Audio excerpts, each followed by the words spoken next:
编号第7号病人，初次会面记录。他没有敲门，站在门口看了3分钟，才伸手试着推开。他说他是被约来的，他不明白这算什么。精神治疗，我没有病。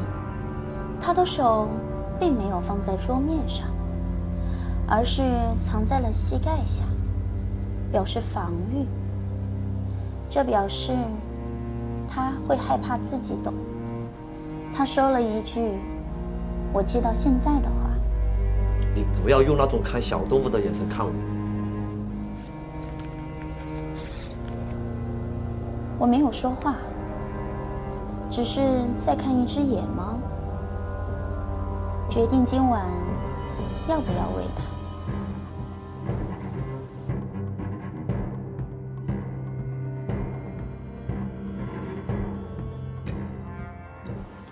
第2次会面，他迟到了12分钟，但我没有指责他，只是记下了这一点。他穿了比上次更加整洁干净的衣服，甚至还抹了发胶。但他说我只是顺路过来，反正你这里应该也没有什么人排队吧。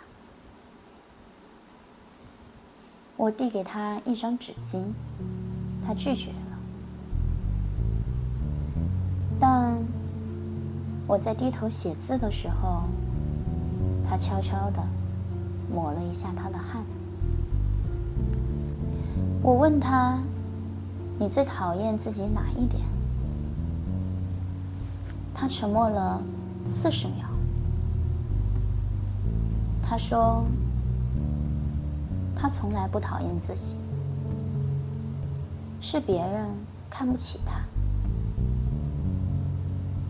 我没有反驳，只是写下防御机制、投射、羞耻来源、被否定的渴望。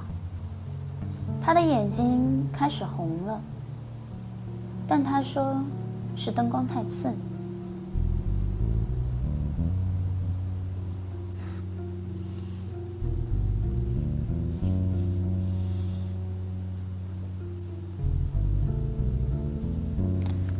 你进来前站在门外看了3分钟。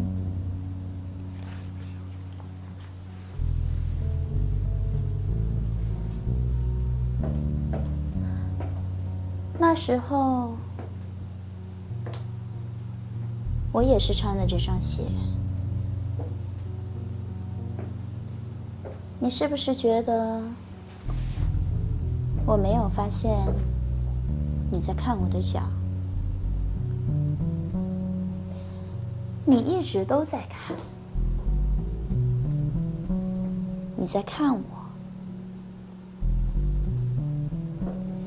看我作为你脑袋里面的某种人物。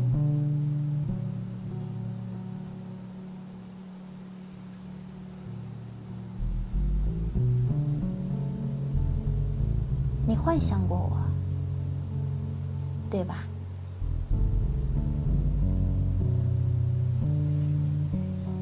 你甚至幻想过，在这个房间里，你还能对我做点别的事情。但现实是，你坐在这里，就像个病人。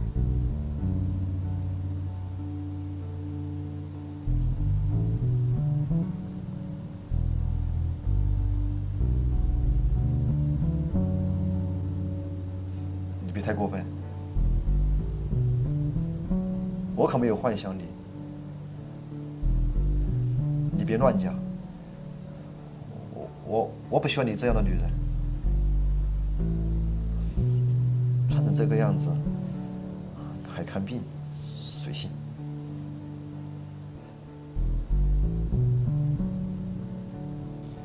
他幻想过的不是我，是一个跪着看着他的小女孩。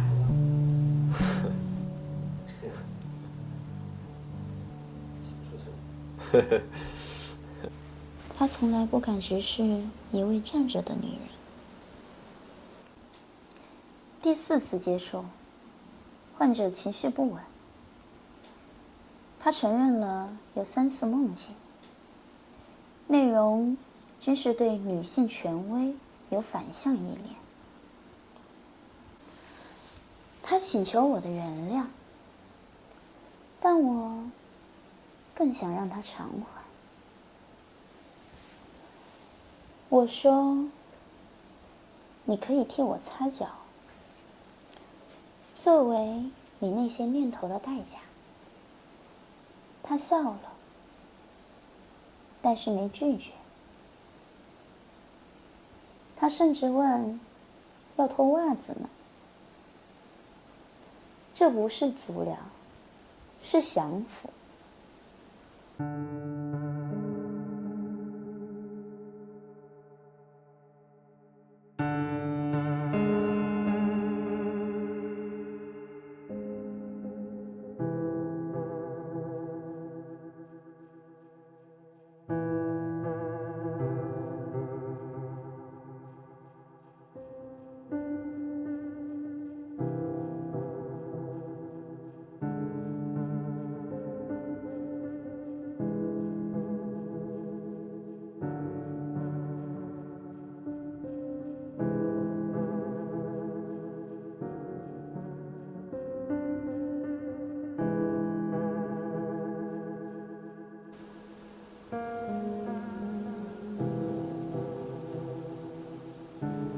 他渴望被原谅，却用抚摸代替道歉。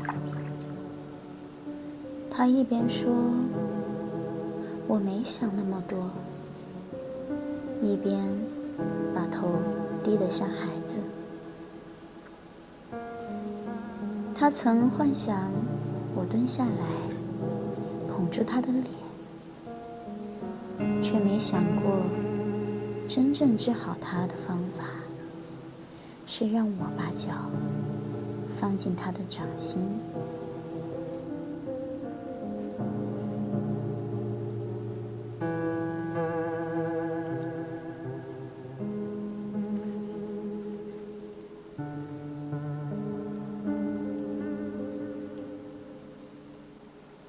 他完成了触摸任务，但全程没有说话。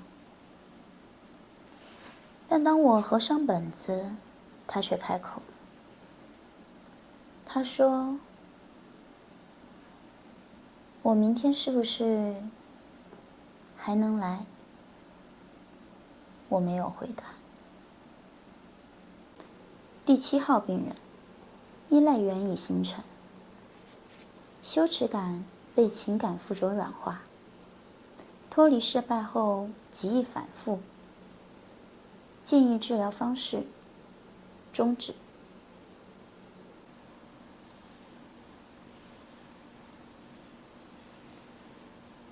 你可以留下，但不是今天。他以为自己是在寻求救赎，却只是找一个地方低头。他不恨我，但他也不敢靠近我。